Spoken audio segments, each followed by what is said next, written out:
Hi, welcome back to my channel. This time I thought I'd do something a little different and try to see how I'd go with a pick a card.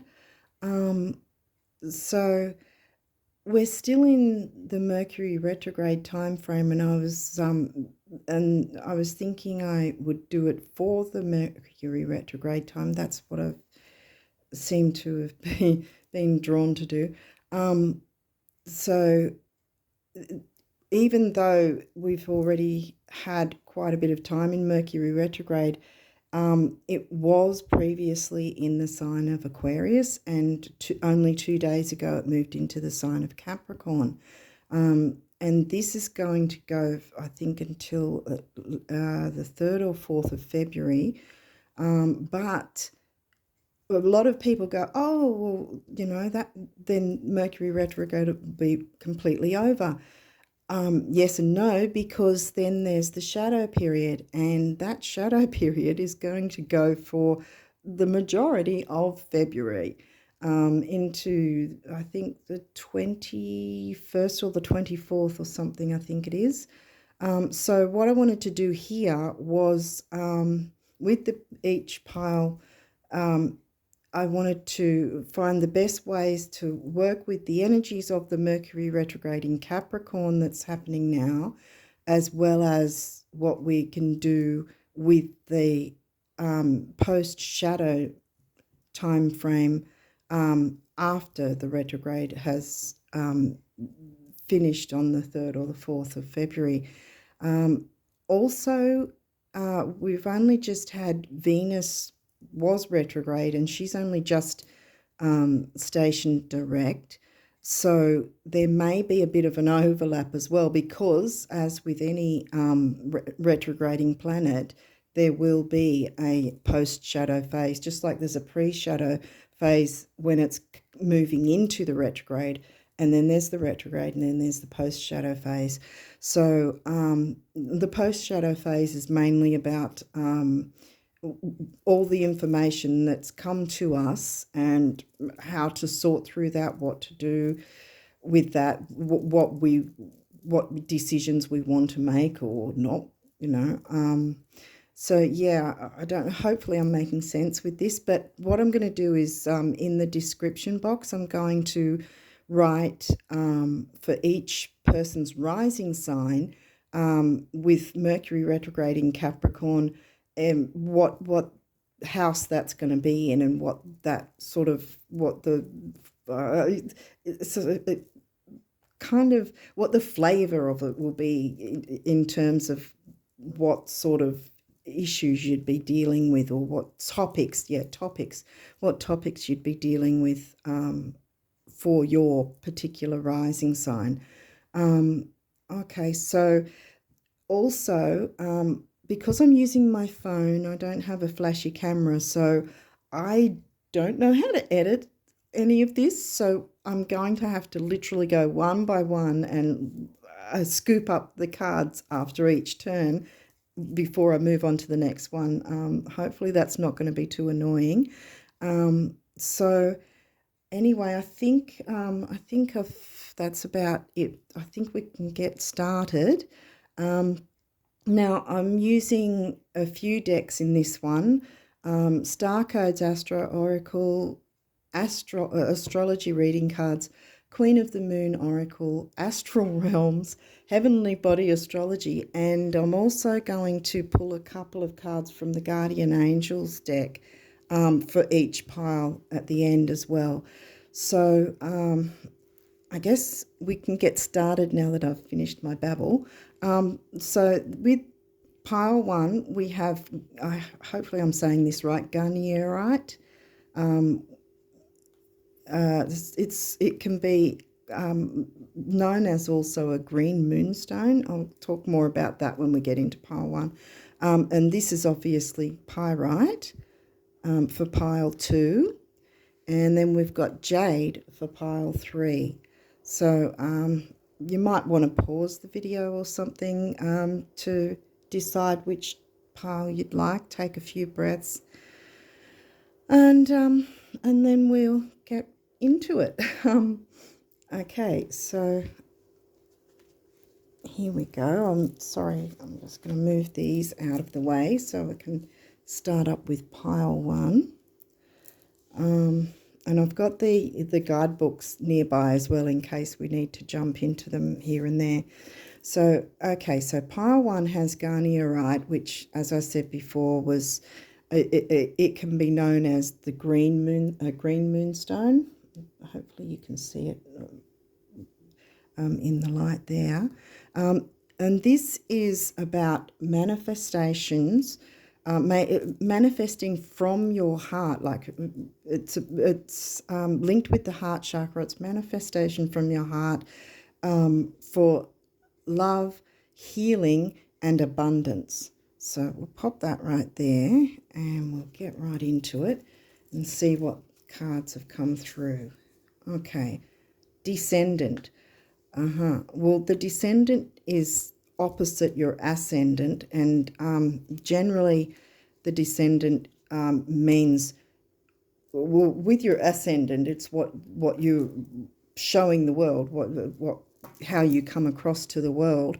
But the Descendant is the attributes you have to pick up through your life, sort of to balance things out, if that makes sense. We'll keep going for now and see. Oh, I forgot to say that some of them in this deck can be reversed. So conjunction in reverse. We might have to look into the book to find out what that means. And oh, investors in reverse too. The Hearth. Oh, okay. I'm thinking 4th house and Cancean. Okay. Let's have a look. So we've got Descendant 37. Number 37, where are you? We'll just read the small part here. Gift. The gift is the upright and challenge is the reversed. So those two are in challenge. So the gift for Descendant is, oh, sorry, I should hold it up. Tend to, there it is. Tend the inlet to your heart.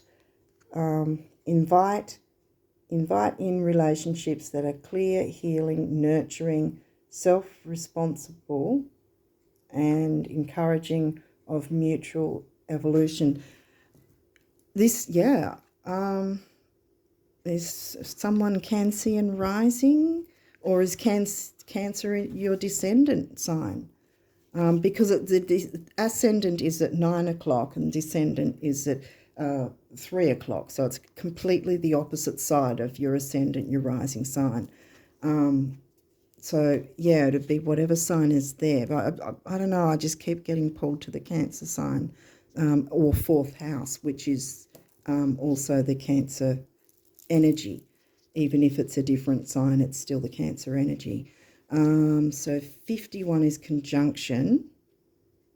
And we have that as a challenge, because we'd be too long here if I read all of it. So we'll just read the basic. Sorry, I keep forgetting to do that. Be wary of relationships that ask you to shrink yourself to fit them, and value the conjunction over individual growth. Right. Wow. Yeah. So, well, I'm getting, you have to be yourself, and a lot of nurturing. This Vesta Hearth is also about nurturing. So because it's in the reverse, are you not putting yourself first, maybe? That's what I'm picking up. It could be completely off track, but we'll see. Vesta says, as challenge, Vesta warns you to share yourself rather than sacrifice yourself. Your hard work at holding the situation together may be ignored or taken for granted unless you know your worth. Wow. Yeah. Okay, we've only just started. There's still... Okay, we'll move on to the next one. But yeah, I just, I don't know, Cancean energy seemed to come through. Mars. Ooh, where's your Mars situated? Virgo. And Aquarius. Well, Mercury moved out of Aquarius and into Cap, so your physical... Here we go. We'll pick it up again. Sorry, I always forget to do this. I'm getting used to it all. Oh, come on. I can't see it. Your physical energy, drive, strength, and fighting spirit. Ooh. Maybe it's fighting spirit in that you need to fight for yourself in a way, you know, that because it was saying before, you shouldn't be pushing yourself to please everyone else at the expense of yourself. Let's keep going. This one's Virgo. The energy around you is dutiful, hesitant and humble, with a discriminating, diligent and painstaking air. Well, that's Virgo for you. I have Virgo stellium, so I know how painstaking things can be when you have that energy around you. Okay, so we've got Aquarius, which says the energy is freedom-loving, rebellious, idealistic, and technological. Well, Mercury messes with our tech a lot of the time, so that can be, that can be a bit annoying. Okay, we'll keep going. Attraction. Hang on. Attraction. There we go. Supermoon. Well, supermoons are pretty like pretty strong energy, because a supermoon is closer to Earth than, how do I put it? Supermoons are, yeah, they're degrees. I think it's the degrees. They're closer to Earth with their orbit at a certain point. So the energy can be quite strong, almost like an eclipse, for instance, perhaps. So attraction, supermoon. What are you attracting? Okay, we have waning gibbous, pleasure. Well, maybe that's what you're needing to do to sort of, you know, get out of any heavy energy. Yeah, to make time for yourself to just enjoy something, you know, not work yourself to the bone for other people, and forget about what your needs are. Now, we're up here with, here we've got moonstone. Oh, the light's not great. Transcendence, yeah. Crown chakra. Right, yeah, work on your crown chakra, perhaps. Because yeah, you're probably all in your head, which is a Mercury thing, that it messes with our brain, you know.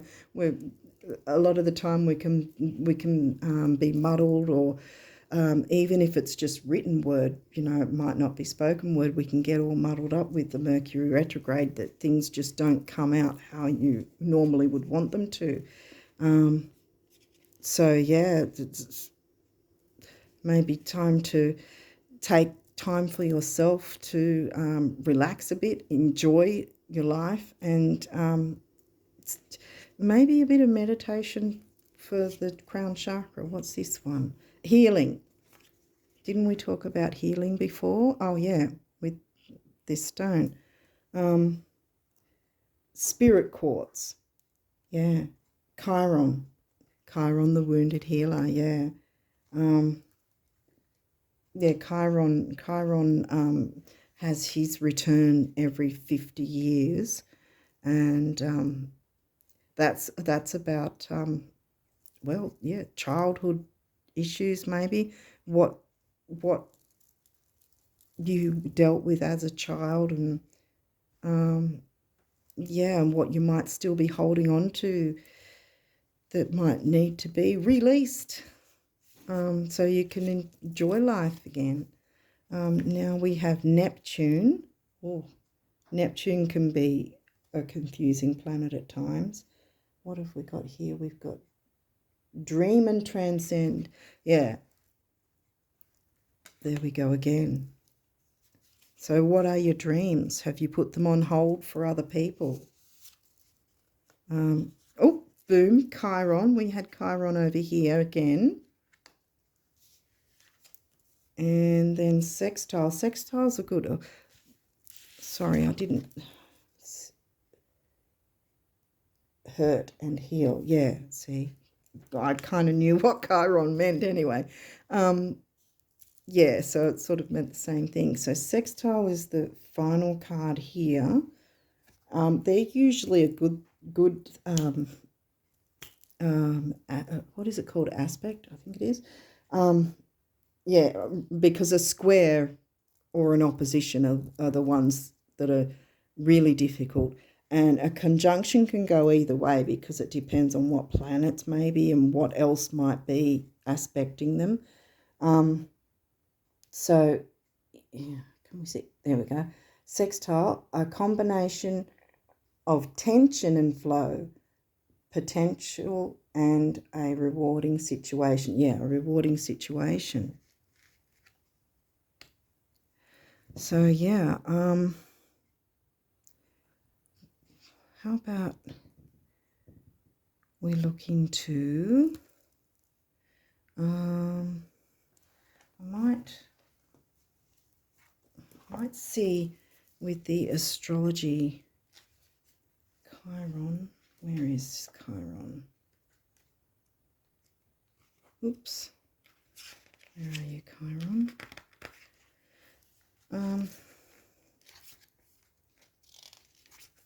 Neptune, where? Pluto. There we go.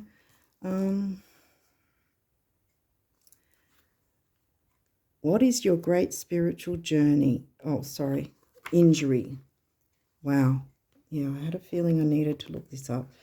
Can you identify a common thread between the situations that have caused you the most anguish? Do you have an unnameable, dooming trait within you or within that you consider your fatal flaw? With self-compassion, explore your shame, and once you do, practice owning it and even loving it. When shame releases its hold, you're left gloriously whole, perfectly imperfect, radiant and wise. You soar above your pain and develop self-acceptance and empathy for others. What's more, wearing your bumps and bruises with pride invites others to do the same. When you're at peace with yourself, your gaze softens. How healing it is for another to be seen in their entirety. You become a healing force and your wound is your superpower. Wow, yeah, there you go. So instead of putting yourself last, heal yourself, because by healing yourself, you will be able to, how do I put it? You'll be able to give more, but not in the sense of giving everything and nothing back for you, which you need to feel pleasure in life again. Yeah, because there's a difference between being of service and being a servant of others. In my view anyway, I think hopefully that makes sense. We'll move on to, because I know this is going to be long, so we'll move on to the guardian angel cards and see what comes through with them. Okay, so Well, we've got a couple here already. So relax. Self-criticism. Ooh, who's criticizing themselves? Okay. We, your angels, ask you to please be more compassionate toward yourself. Observe the times when you have critical thoughts about you and make an effort to replace these negative thoughts with positive, loving ones. You are a wondrous being of light, even if at times you think you are less than perfect. Remember that God and divine perfection exist in all things. Wow. Wow. Okay, relax. We're coming back to that card again. There is plenty of time to do and achieve all you desire. Place your hands gently on your heart and allow your breath to guide you to a quiet space within. Imagine yourself bathed in golden light flowing from the eternal heart of God. I, your guardian angel, am with you. Allow me into your heart. You will accomplish more by focusing on that which is most important in life, love. Wow. There's nothing more important than self-love, because you can't really get far if you're not even loving yourself. And this healing manifesting from the heart. Hopefully this has helped. Yeah. I'm blown away already. But I'm going to have to scoop these up now so I can do the second reading. So I really wish pile one, whoever chose pile one, I wish you all the best, and you really need to put yourself first during this time, especially. This is what seems to be coming through in my view anyway. So yeah, I wish you all the best with that, and yeah, I'm going to have to just my Virgo stellium's going to be tested here, because I have to leave bits and pieces lying around like that now. But when I learn how to edit the camera, then I'll be able to do something. Okay, so now we're on to pile 2, and this is pyrite, which pretty much everyone on the planet almost knows. This is about attracting wealth. So this might have a lot to do with money, perhaps, or well, wealth isn't necessarily just money. Wealth can be, you know, if you've got a happy family home, for instance, that's wealth in itself, you know, emotional wealth, spiritual wealth. Yeah, so, well, let's see what goes on for pile 2. So we have 12th house in reverse. Well, challenge, I think it's called. Oh, Jupiter's in challenge as well. Okay. Oh, goodness. You've got all 3 in challenge mode. Let's have a look at that. Because 12th house is Pisces energy. Even if the sign in the 12th house is not Pisces for your chart, it's Pisces type of energy. Jupiter is not retrograde, but and the sun. So the sun is about the sun is about creativity. So there might be some sort of block that you're feeling with creativity. So 12th house, 50. Let's have a look at that. Okay, so they're all in challenge mode. Okay, sorry. There we go. It can be hard to find a healthy place between feeling subsumed by a group and dwelling in stunted isolation. The 12th house asks you to face your fears. Oh, well, yeah. Yeah, because that's about fears, self-undoing. It can also be about addictions, and there can be addictions of any kind, food, alcohol, smoking, whatever. And also you can feel a bit muddled sometimes with 12th house as well if you've got a negatively aspected. Yeah, because it can be where, how do we put it? Sometimes it can be a little too dreamy and unrealistic. Now, what did this say again? It said, yeah, to face your fears, because it's also fears and self-undoing. It can also be hidden enemies, where the Libra 7th house is open enemies. So in terms of, you know, who the person is, or, you know, or what the situation is. It's obvious, but with 12th house or Pisces energies, it's not obvious, it's hidden. You don't know. But we'll keep going on because it might not have anything to do with that. I'm just saying it.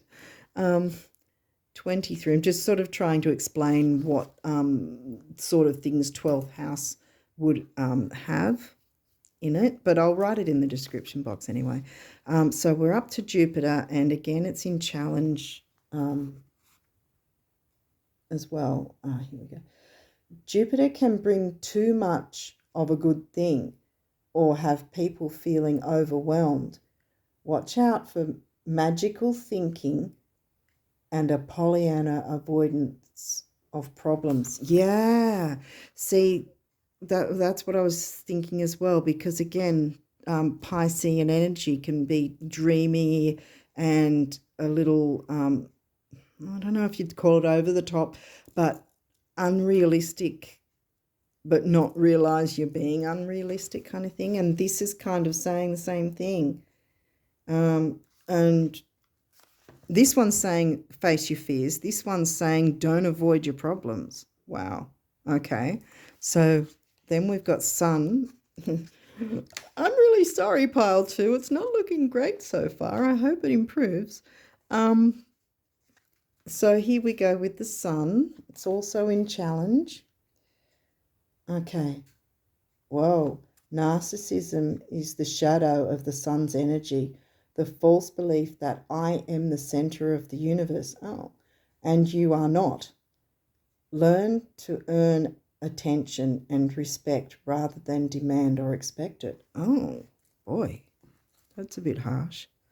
Well, we'll continue on and see where we go from there. That's a bit in your face, isn't it? Okay, so we've got first house. Well, that's your rising sign. Ascendant, otherwise known as. What people see and the impression you give. Ooh, okay. So this is how we're needing to deal with, oh, and Chiron's back again. Here we go again. This card talks about healing, or the other ones did too. Your healing power, empathy, and ability to teach or learn remedies. Okay, I think we might be softening the blow a bit now, hopefully. Okay, Scorpio. Ooh. This energy is intense, masterful, thoughtful, and magnetically charming, but also secretive and possessive. Secretive.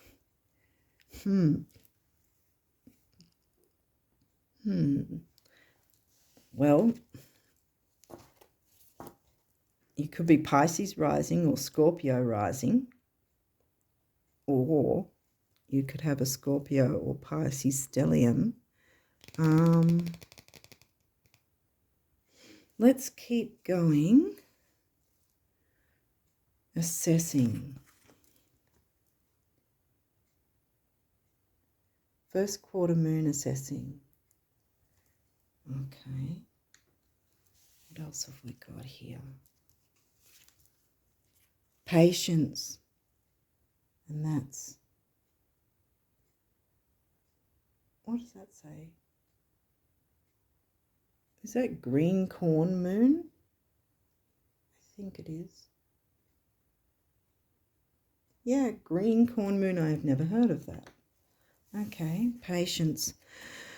Well, yeah. When we feel thwarted with our creativity, we can get a bit intense. Yeah. I'm just wondering if someone might have a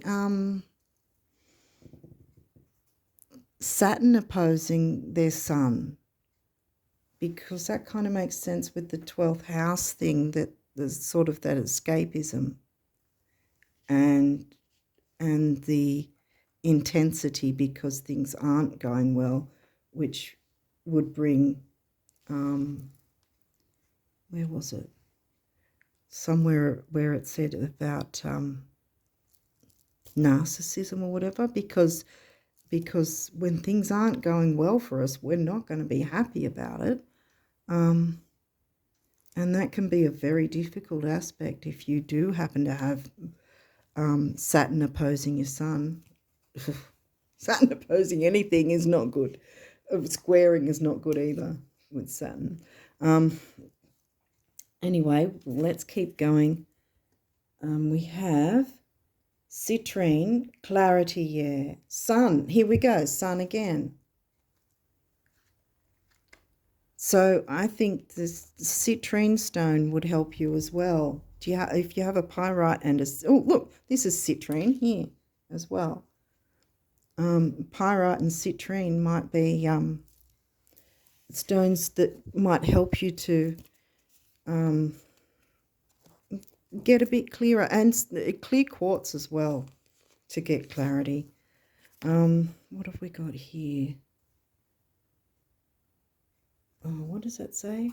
Moss gate, intention, heart chakra. Yeah, get back into your heart.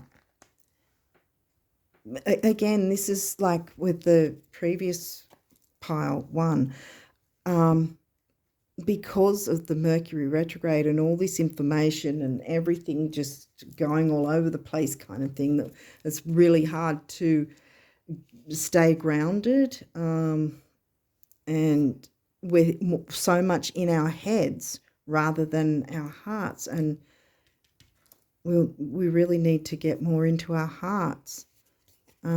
Maybe take a bit of time out to be on your own if you're feeling if things are feeling a bit too intense for you.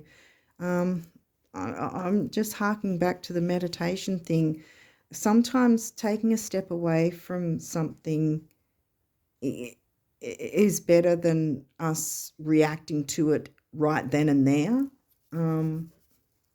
That we can come back to it later after a breather, so to speak. Okay, we've got house one again, first house. Individuality, self-image, and approach to life. Yeah. Yeah. Yeah, because if your creativity is thwarted, and that's, unless you've got a Leo as your rising sign, because that's also 5th house in the sun. Because the sun is Leo's ruler, planetary ruler, if you want to call it that. So that could be a thing too. So that's really difficult. Oh, we've got the Cancer sun sign. Nurture, comfort, and protection. I'm wondering, because I think in this one, yes, nurture yourself, but I think also when you're coming at it when you're dealing with other people as well, come at it from a more nurturing and protective kind of position, maybe, if you can. No, that can be hard if you're in the middle of a difficult situation. Okay, Gemini. Oh, Gemini. Where is it? Curiosity, intellect, and networking. Okay, yeah, Gemini's usually the third house, and Cancer's the fourth house, but where in their chart, in your chart, they might be somewhere different. But also, what house are they in for your chart? And then what's your rising sign? And does it have a link with Pisces? Or is Gemini on Cancer in the 12th house? Or Scorpio? Okay. Right. We'll have a bit of a read of which ones. We'll go with house 1 because that's come up a couple of times already. So we'll look into the houses, which are a little further up, I think. I might read house 12 actually. It's jumped up for a reason. So is house 5. I'm wondering if I'll read all 3. House 1. Okay. Your self-image shapes how you see the path ahead and magically with the path, what the path provides. The unfolding of your life is a collaboration between you and the divine. The healthier your self-image, the more authentic your expression and the more magnetic you become. Do you see yourself as the perfectly imperfect miracle that you are? Or are there parts of yourself you can't accept, shameful corners which cause you to retreat? You'd think this was Chiron, but it's house 1. There seems to be a bit of a pattern in here. Where are we up to? Retreat. If you are physically out in the world but energetically shut down, secretive, intense, your magnetism will be dulled. But similarly, if you are a natural homebody who nurtures a healthy sense of self, life will find you. Cancer, homebody, 4th house. Practice seeing yourself with gentle, compassionate, loving eyes. Feel pride in who you are and practice stepping into a more authentic version of self. As you align with this higher vibration, you'll discover the beauty and abundance the divine has been waiting to bring you. Now, where is it? House 5. I might read this anyway. I know house 5 didn't come up, but as I said, Leo and the sun, it does cover house 5. I feel like I need to give you a bit more information in this one. Okay, so house 5. Embrace all facets of the life you have lived, the mistakes, triumphs, gifts, and struggles. Can you tap into a sense of pride in the person you have become? Let the wondrous being that you are radiate and shine. This extroverted energy says, allow yourself to be seen by both yourself and others. In the coming days, find joyful ways to relish your humanness. If you are an artist, create. If you are an adventurer, explore. If you are a social butterfly, mingle.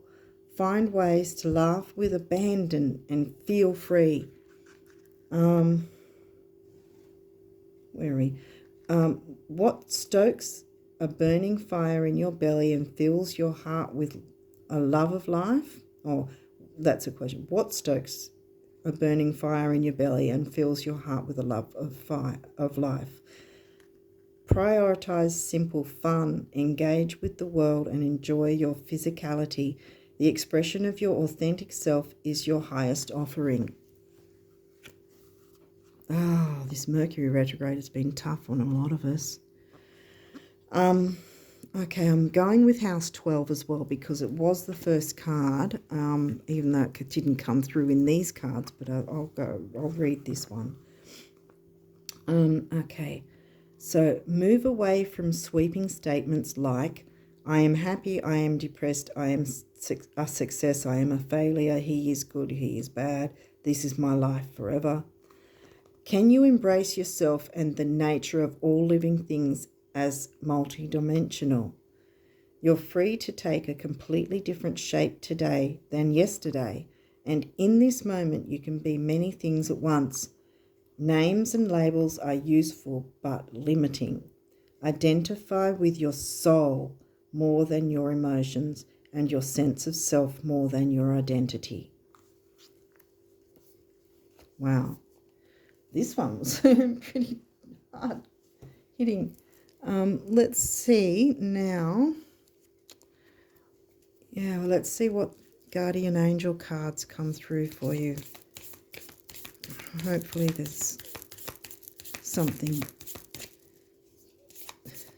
that will help. What does pile 2 need to know from the guardian angels?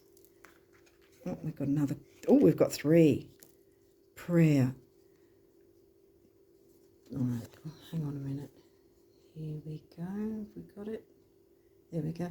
Dear guardian angel, help me to be flexible in my attitudes and beliefs.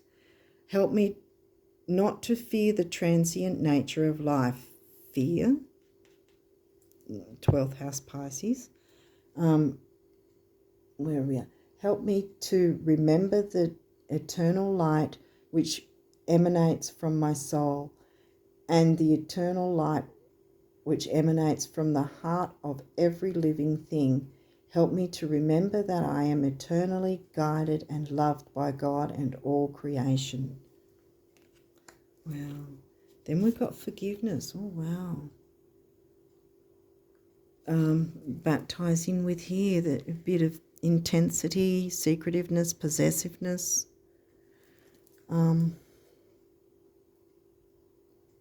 Okay. Forgiveness. Holding on to a past hurt. Scorpio is known for grudge holding too. Sorry to say that. Oh dear. Holding on to a past hurt is preventing you from moving forward and achieving your heart's desires. Let it go. Forgiveness does not mean that you condone another's actions. It simply means that you are no longer willing to be a perpetual victim to a particular person or event. Blame is a waste of your precious energy. Bless and surrender the past, for in doing so you will reclaim the joy of life. And you really, really do need to reclaim the joy of life. Pile 2. Gratitude. Thank you. This is a heartfelt thanks to you from someone you recently helped in some way. I, your guardian angel, also wish to thank you for the unconditional love you emanate to the earth, humanity, and those around you. Thank you, thank you, thank you. You are eternally blessed.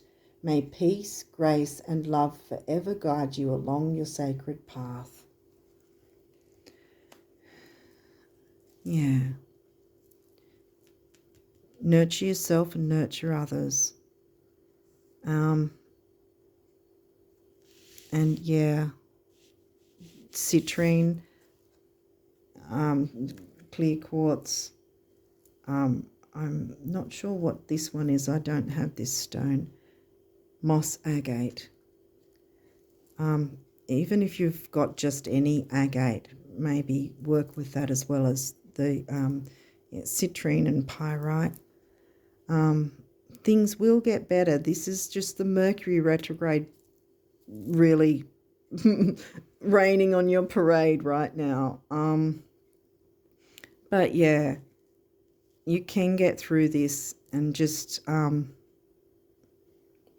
yeah, just focus on healing for now. Heal yourself, and as I was saying before, try your best to come at different situations for other people, when you're dealing with other people, from a nurturing standpoint, because clearly you can do that, because this is why they've said thank you to you.